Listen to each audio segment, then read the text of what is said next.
সর্বোত্তম সেই লোক যার চরিত্র। আব্বু মন খারাপ কে তোমার? মুড ভালো নাই। সুপ্তির বাপ কি হয়েছে? আর কইও না, কি যেভাবে কই কথাটা। কে আবার তোমার কি হইলো? কি হয়েছে আব্বু কত শুনি। কি হবে, বছর অন্তর একটা ঈদ আইলো, তোমার জামাই বিদেশ থেকে মালয়েশিয়া 2000 সালে গেছে।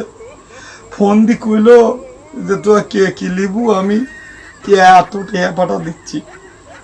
আমি শুনি খুশি আগে আচ্ছা তুলা ভাই দাও, নগদে দিবে না বিকাশে দিবে। তারপর করছে টিহা অবাদে বলায় কে কি পাশ করছে এই 20 বছরে আমি শুনবি। হ্যাঁ ঠিকই তো কইছে, তুমি তো ভালো রেজাল্ট টিভিলে হয়েছিলে। হ্যাঁ আব্বু এ তো ভালো কথা, তুমি তো গ্রাজুয়েট।